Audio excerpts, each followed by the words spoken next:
చేనేత రంగ అభివృద్ధికి ఎంతగానో తోడ్పడుతుంది. పరిశ్రమల శాఖకి ఈ బడ్జెట్లో 2762 కోట్ల రూపాయలు ప్రతిపాదిస్తున్నాము. ఇన్ఫర్మేషన్ టెక్నాలజీ శాఖకి ఈ బడ్జెట్లో 774 కోట్ల రూపాయలు ప్రతిపాదిస్తున్నాము. నీటిపారుదల రంగం రాష్ట్రంలో ఈనాటి వరకు 34 భారీ 39 మధ్య తరహా మొత్తం 73 నీటిపారుదల ప్రాజెక్టులు చేపట్టడం జరిగింది. వాటిలో 42 ప్రాజెక్టులు 10 భారీ మరియు 32 మధ్య తరహా పూర్తి చేయటం జరిగింది. ప్రస్తుతం 24 భారీ మరియు 7 మధ్య తరహా మొత్తం 31 ప్రాజెక్టులు నిర్మాణంలో ఉన్నాయి. గత ప్రభుత్వం కాళేశ్వరం ప్రాజెక్టు నిర్మాణంలో తీసుకున్న తొందరపాటు నిర్ణయాలు, డిజైన్లో లోపాలు, నాణ్యతారహితంగా చేసిన నిర్మాణాలు ఆ ప్రాజెక్టు భవిష్యత్తుని ప్రశ్నార్థకం చేశాయి. ఈ ప్రాజెక్టు గురించి చేసిన ఆర్బాట్ ప్రచారంతో రైతులు దీనిపై ఎన్నో ఆశలు పెట్టుకున్నారు. కానీ కొద్ది కాలంలోనే ఈ ప్రాజెక్టు యొక్క డొల్లతనం బయటపడి రాష్ట్రం అంతా దిగ్భ్రాంతికి గురైంది. ఈ ప్రాజెక్టులో జరిగిన అవకతవకలను గుర్తించి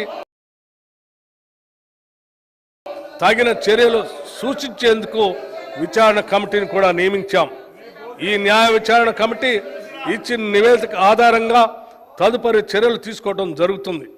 ఈ ప్రాజెక్టుపై ఇప్పటికే ఖర్చు పెట్టిన వేల కోట్ల ప్రజాధనం వృధా కాకుండా ప్రాజెక్టును కాపాడటానికి నేషనల్ డ్యామ్ సేఫ్టీ అథారిటీ వారి సూచనలకు అనుగుణంగా చర్యలు తీసుకుంటున్నాం.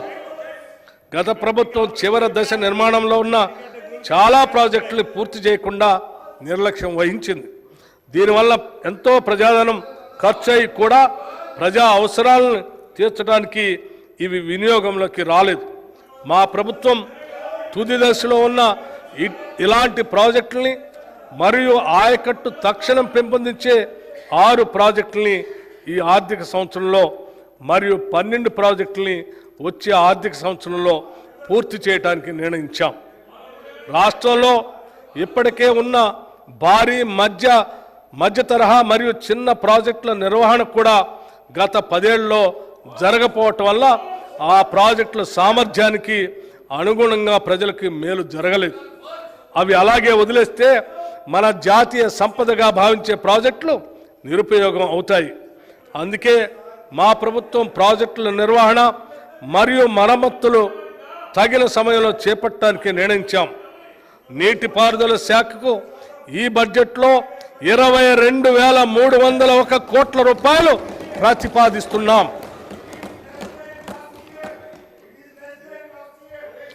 నాణ్యమైన విద్య అత్యుత్తమ భవిష్యత్తుకి పునాది. A good education is a foundation for better future. ఇది అక్షర సత్యం.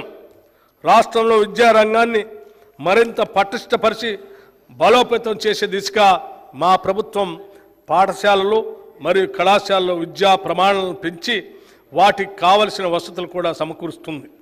మొదటి అడుగుగా పాఠశాలలో ఉన్న ఉపాధ్యాయ ఖాళీలను భర్తీ చేయడాన్ని నిర్ణయించి ఒకటేసారి 11,062 పోస్టులతో ఒక మెగా డిఎస్సి ఇప్పటికే నోటిఫై చేశాం. దానికి సంబంధించిన పరీక్షలు జూలై 18, 2020 నాడు ప్రారంభమై ఇంకా జరుగుతూనే ఉన్నాయి.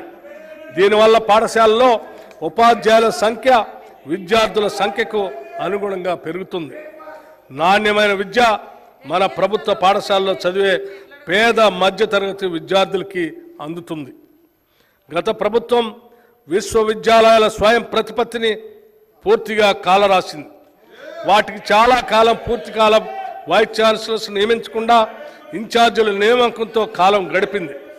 దీనివల్ల విశ్వవిద్యాలయాల పాలన మరియు విద్యా వ్యవస్థ అస్తవ్యస్తమైపోయింది. మా ప్రభుత్వం ఇటీవల పూర్తి కాలపు వైస్ ఛాన్సలర్లను నియమించడానికి సెర్చ్ కమిటీలను కూడా నియమించాం. త్వరలోనే ఈ నియామకాలు పూర్తి చేస్తాం. విశ్వవిద్యాలయాల్లో మౌలిక సదుపాయాల కల్పనకై 500 కోట్ల రూపాయల నిధుల్ని ప్రతిపాదిస్తున్నాం. దీనిలో 100 కోట్లు ఉస్మానియా విశ్వవిద్యాలయ మౌలిక వసతులకి, మరో 100 కోట్లు మహిళా విశ్వవిద్యాలయ మౌలిక వసతులకి ప్రతిపాదించాం. మిగతా నిధులు కాకతీయ